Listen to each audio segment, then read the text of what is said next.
Beyond Good and Evil 2 is an upcoming action-adventure game developed by Ubisoft Montpellier and published by Ubisoft.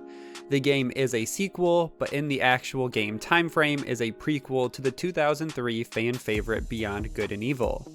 Beyond Good and Evil 2 was announced back in 2017, and little to no news has really been released about the title, and fans have wondered if this potentially means the game has been put on hold or cancelled altogether. So let's break down the timeline and what to expect from the future of the series, and if it is truly cancelled. As always, all the sources will be linked down below, so make sure to check those out and support those original articles. And with that out of the way, let's get into Beyond Good and Evil 2.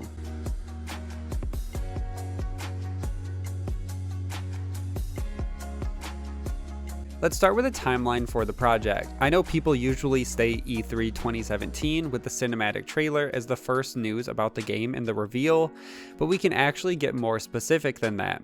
In late 2016, Michel Ancel, the original creator of Beyond Good and Evil, started to post what looks like concepts for an upcoming Beyond Good and Evil game. And then in October of 2016, Ubisoft did confirm the rumors that a new Beyond Good and Evil game was in development at Ubisoft Montpellier.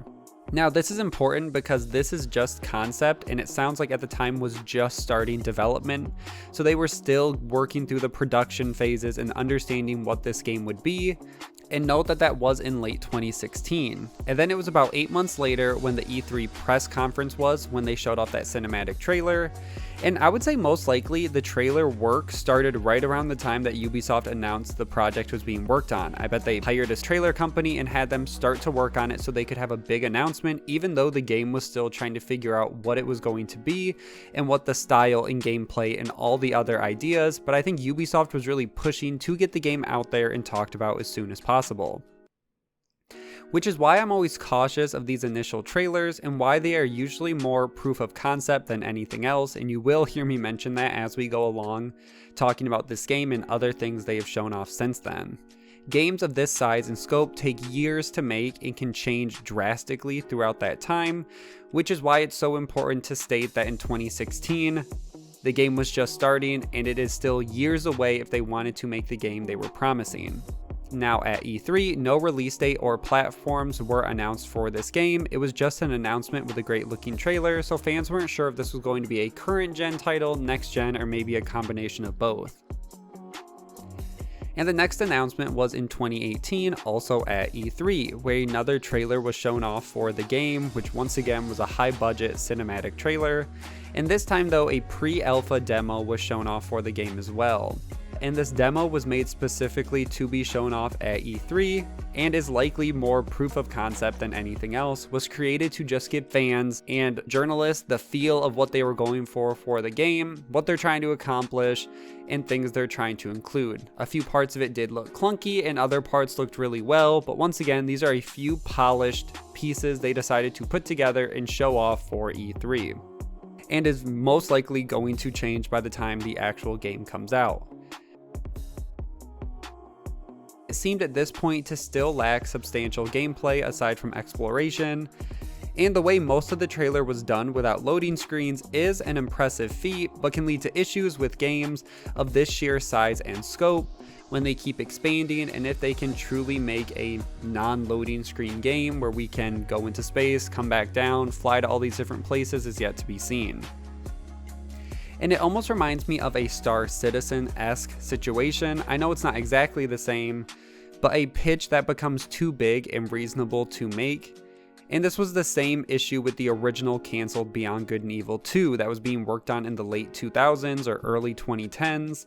The team decided to step away from the project after deciding that it needed next generation power to make the game they wanted.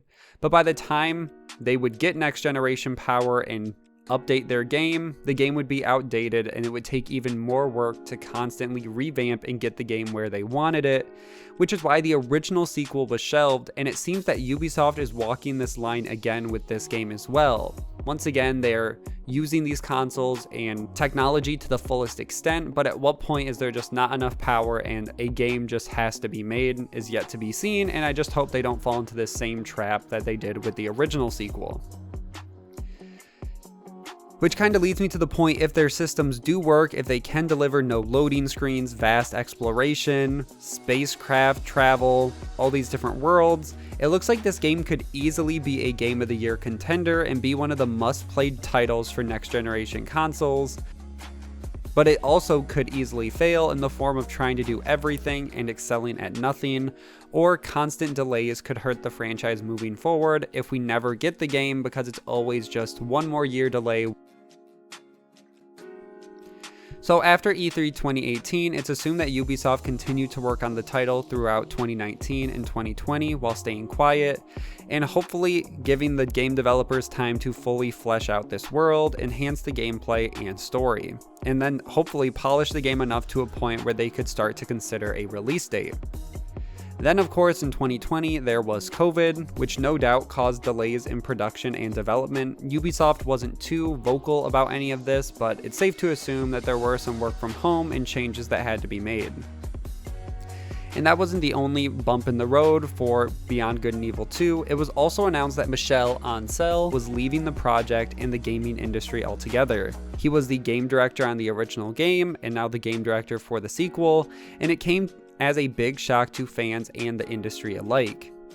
And fans weren't sure where this was going to leave this sequel that was still seemingly in the middle of development. It also makes now a little bit more sense as to why Ubisoft was staying quiet about the project, if they were looking for a new game director and didn't want to worry fans who were anxiously waiting this game. And when Ancel announced he was leaving, though, he did make an Instagram post, which he said that he has transitioned out of the company for many months and the teams were still moving forward without him, so Ubisoft waited for the perfect response and he was willing to work with them. Now, I wish this is where the story ended, but unfortunately it's not, and there was a report by The Liberation which went into the culture and accusations of toxic leadership by Michel Ancel while working on Beyond Good and Evil 2. Now, the original article is in French, so we will be using Kotaku's reporting for the most part just to give you guys an idea of what the accusations are. But they state that Ancel did confirm to Liberation that he was being investigated by Ubisoft for toxic management style. Employees who spoke to the Liberation stated the game was in development hell for 7 years, which leads me to believe that maybe the canceled game and this new prequel are tied together and they've always had people working on this franchise with little to no real movement or noise. And the reason it was in development hell was due to Ancel's constantly changing the scope and features of the game and burning out the team members. Liberation also claims that Ancel would have teams abandon months of work on a whim and would tell the press new features about the game before informing the team. It also closes by saying that additional management was brought in to the studio as a mediator between Ancel and the team when things got really bad between the two parties. Now, Ancel took to Instagram to deny these rumors and state that his job as director is to bring vision to the game, and it's the producers and managers' job to decide what to do, when, and how to do it. He also closed by saying that a few members of the team want to destroy him and his projects, and he also claims that he left on his own and Ubisoft did not force him out. Now, there are a ton of smaller details on both sides and articles that you can read up on, so I'll link some articles down below if you want to get more information or hear more details about this. But I do want to quickly interject and give my thoughts. I tend to believe both sides are telling the truth. Ancel has been developing games since the 1990s and has been in the director role for games since 2003 with the first Beyond Good and Evil. And I think that Ancel, because of this, has a different mindset when it comes to how games are developed and the role of the game director. While I would say a lot of the employees are from a more modern era of game development and understand that they need to be treated and respected a certain way. So I think that he was also true about him leaving on his own accord. I think the investigation just proved to be too much for Ancel, regardless of the outcome, and decided it would be less stress to just move away from the gaming industry altogether. Now, I'm not excusing his behavior or anything that he did, but I think that's kind of the background, and it would explain why the original sequel was canceled and now why we're seeing seemingly problems and delays with this game. And it really kind of creates a new timeline between the canceled game and this 2017 prequel, and explains why game announcement and details have been so sporadic in the past few years, considering they were probably always changing the vision, the scope, and what to include in this game. So where does that leave us now? Well, the CEO of Ubisoft gave an update on the release window for the game during an earnings call with investors. One investor asked directly about Beyond Good and Evil 2 and when they can expect the game, because they're expecting it to boost up Ubisoft, obviously, once it releases. And Guillermont responded saying the game is not one of the 5 AAA games that are being released in their next fiscal year, which is between April 2020 and April 2021. The reason this was even an option is because we currently know 3 out of those 5 games. We know it's going to be Gods and Monsters, Rainbow Six Quarantine, and Watch Dogs Legion, along with 2 other mystery titles, given why investors were interested if one of these was going to be Beyond Good and Evil 2. So what that means for us is the earliest release date for the game will be in Ubisoft's next fiscal year after that, which is now a late 2021 or early 2022 release date. And I said at the earliest. Ubisoft didn't directly say this is when the game would release, they just said it was not in the next fiscal year. But one at least reassuring piece of news we did get was in September of 2020, the team stated in a blog post that internal milestones were met and that early builds of the game were building on the promises of the tech demos shown at E3. Ubisoft Paris was also brought on to assist in development, and the team is hoping to show more of the game next year. They don't directly say whether more of the game means gameplay or another cinematic trailer.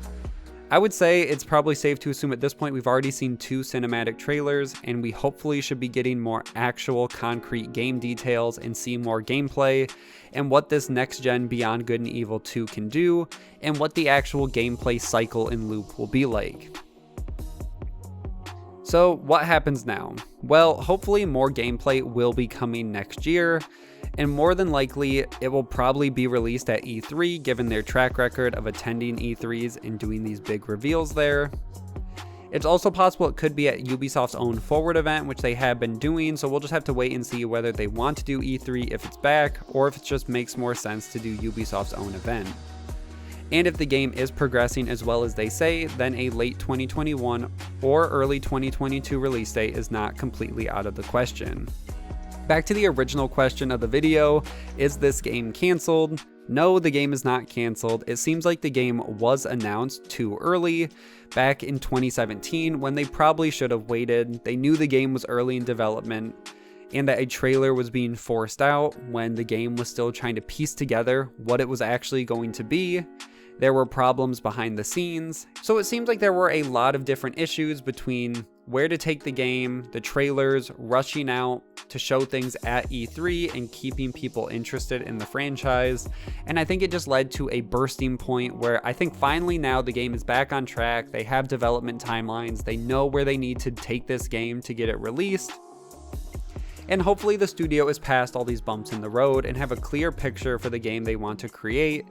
And it lives up to the expectations of fans who have been waiting almost 2 decades for a new Beyond Good and Evil game. But that's where I'm going to end this video. I know this is a slightly different video than I normally make. I have a few different running series. This one was more just covering the timeline and seeing what's been said about the game and if it's canceled. So if you guys would like and everything we know about Beyond Good and Evil 2, let me know in the comments below. Make sure to like and share this video, subscribe for weekly gaming news, and I will see you guys in the next one.